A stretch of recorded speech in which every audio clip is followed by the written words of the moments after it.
go. So this is a really fast-paced and hard game, and the speedrun is a lot of fun, so hopefully I'll be able to show off everything.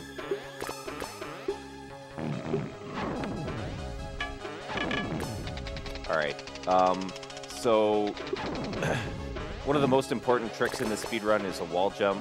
The way a wall jump works is basically you can like nudge yourself left and right with the shoulder buttons.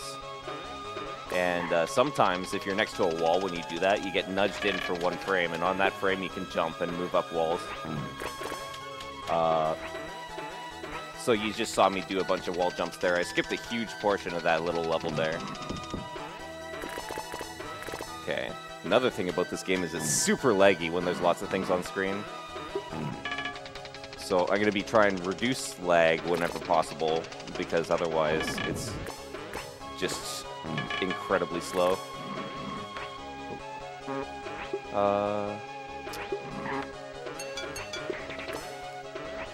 Alright. So, bosses in this game are ludicrously easy, except for one later on, which we'll talk about when it happens. Alright. So, on to the next level. I'm not even sure what to talk about here.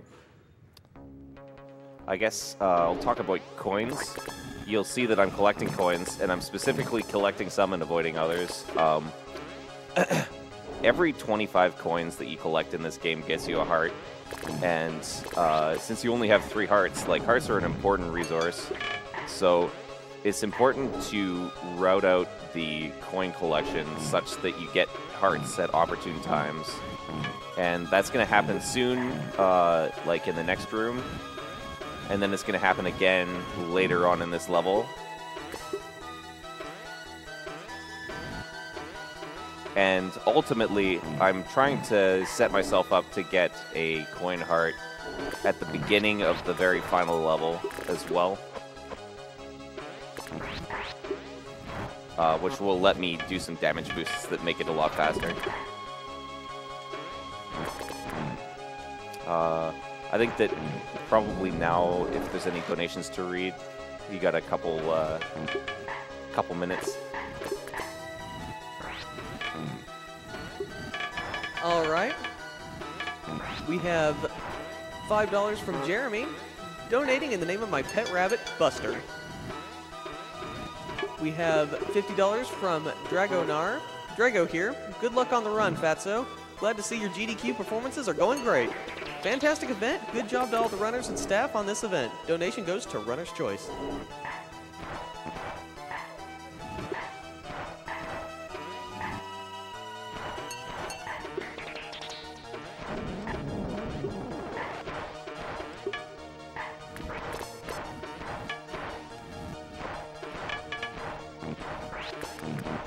Okay. So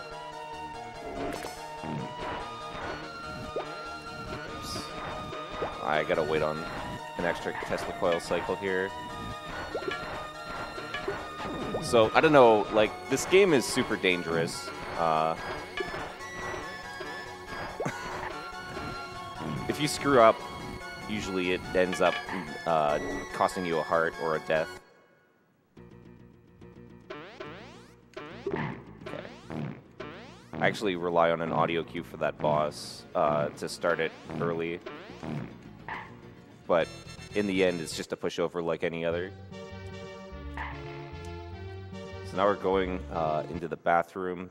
The bathroom has some really interesting rooms and large skips. I'm going to need to collect coins up to 18 because I'm setting up a heart in the next level. There we go.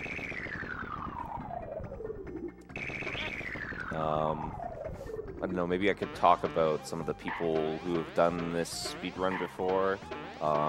In SGDQ 2013, Johan Howitzer did this run. He finished with like a 21.5-minute time.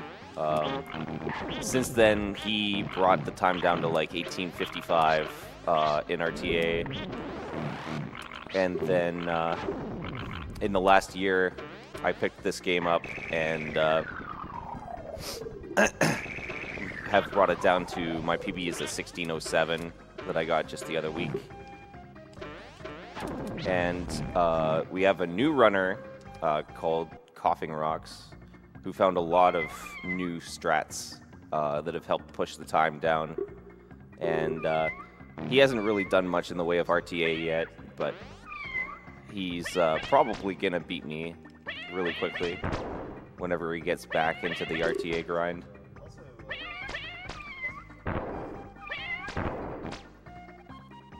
So I guess I'll talk about swimming real quick, and then there will be more time for donations.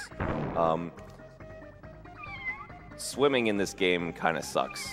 Pugsley moves pretty quickly left to right, but he does not fall quickly, and he does not rise quickly.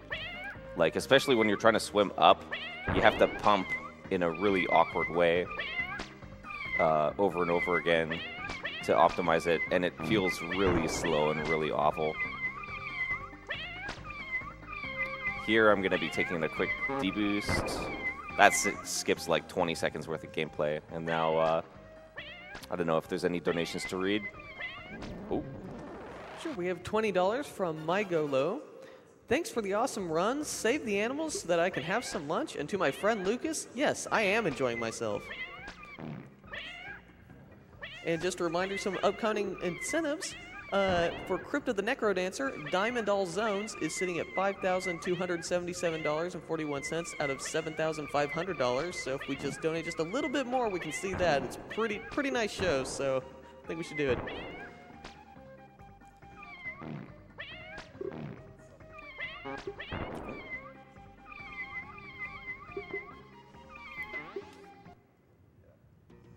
All right.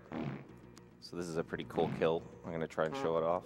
Oh, no, I accidentally got zipped through. So one of the things you can do is you can like actually just get in between the tentacles and the head and just repeatedly go like 2 hits under, 2 hits under, 2 hits under. But I accidentally got zipped through to the bottom of the head instead. Pretty minor time loss in that case, though.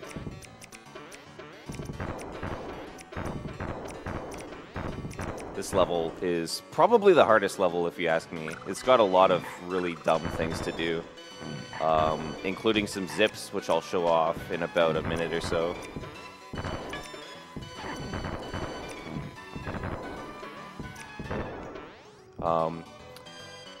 Here, I may or may not die. Yeah, okay. It's not a big deal if I do, because I'm just going to respawn right here.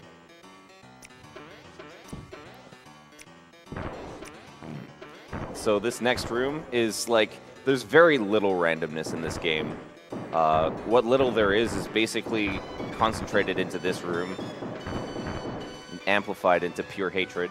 Thankfully, it did not screw me over too badly. I can just pick up an extra heart here.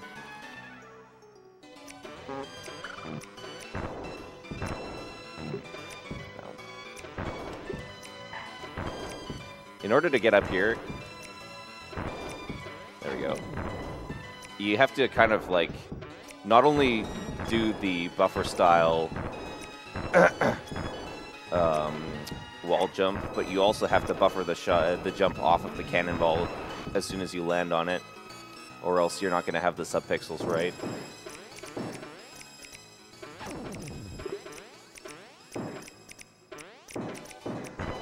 Alright. So in the next room, we're going to see that my coin route is going to pay off, and I'm going to get a heart. Perfect. I don't know, like, damage boosts play a huge role in this game because you don't take any hit stun or anything. You don't get knocked back. And you have very generous invincibility afterwards. So I'm going to fill up on hearts here. And then after that, I'm going to do the first zip. Basically, if you jump into something at the same time as it's pushing you down, then you get pushed down 1 block. And in that case, it put me through the floor. I'm going to try it again in this next room. No, I didn't get it. That one's a lot less lenient.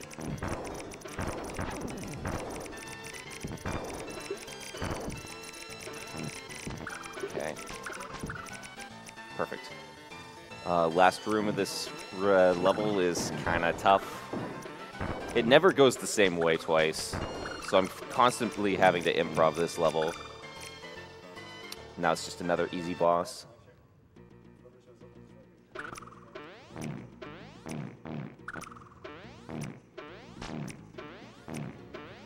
Perfect.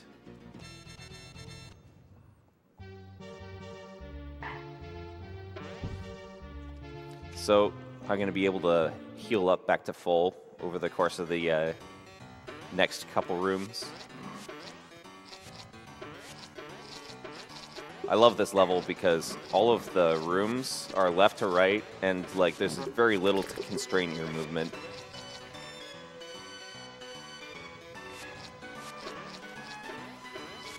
All right. I'm going to try a no-stop strat by coughing rocks here. Perfect.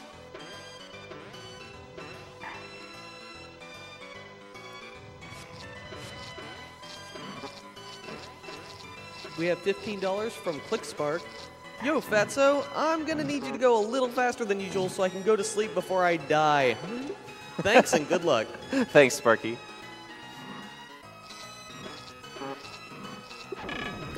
Alright. This is okay. I'm low on health, so I'm not going to be able to do all of the damage boosts in the next room. Oh, I don't like that. Okay.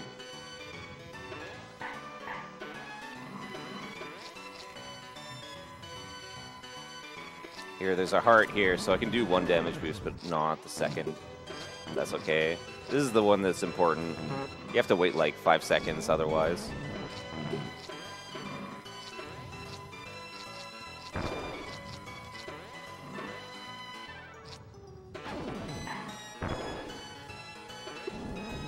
And then I get a full heal at the end, so it's all good. Here, I'm like super low on coins. Way lower than normal. That should be good. Actually, that should be perfect for setting up the heart that I want later. So maybe before I get to the boss of this level, I'll talk a bit about it. It's a washing machine. And it's the other, like, most random thing in this game, and it will kill you. It will make you hate yourself.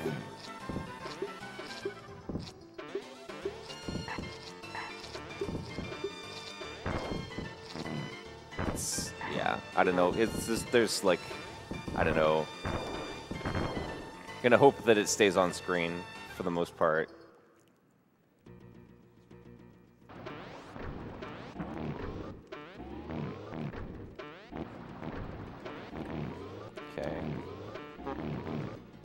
Come on, stay. Oh. So when he gets off screen, there's not much you can do. There's a way you can like make him turn around, but all of the ways to manipulate that are very slow. So here, because I got like 49 coins coming into this room, I can just do this, pick up a heart that I'm going to use it for a damage boost right here. And then I'm going to get full heal at the end. So this, I didn't talk about this earlier, but this game is kind of slippery.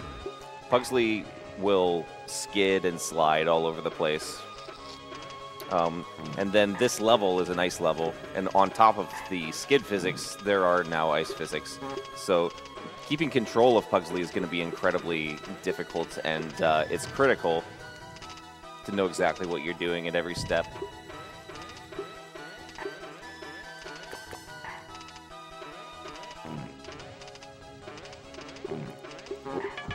Well, that sucks. All right, so there's some spikes. I'm going to try and get through them. Nice. There's 3 spikes there in a row, but only the left one actually has a hitbox, so you can do that.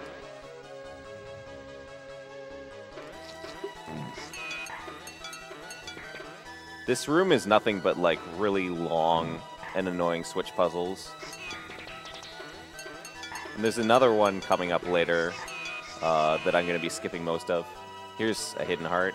There's tons of little secrets and shortcuts in this game. We use some of them in the speed run, and then use others for like backups to pick up an extra heart or something.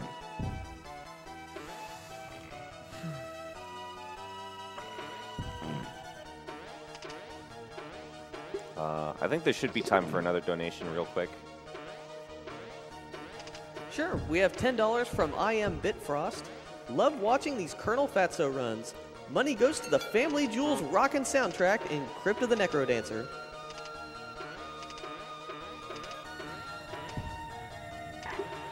So this whole room is actually one big long switch puzzle, and so if you mess up at any point, you have to go all the way back to the beginning of the level and start it again, which really sucks.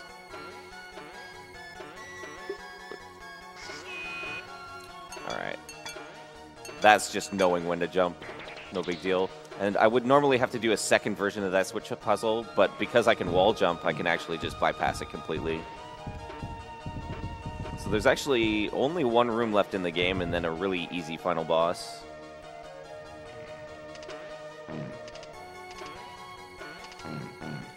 What am I doing?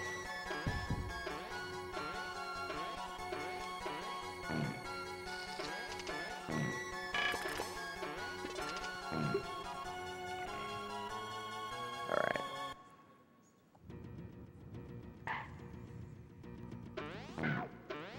Oops. I was trying for a one cycle, and instead I got like one hit. Oh. Okay, that's time.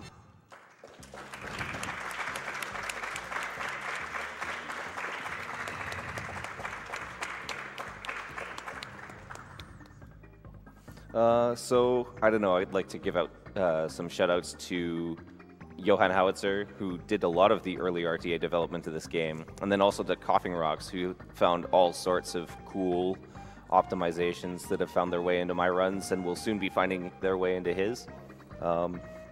Thanks to Garbanzo Guy for agreeing to help out with commentary. Yeah, I didn't say much, but yeah. Yeah. And shout-outs to my boys on the back couch there. And other than that, that's it for me.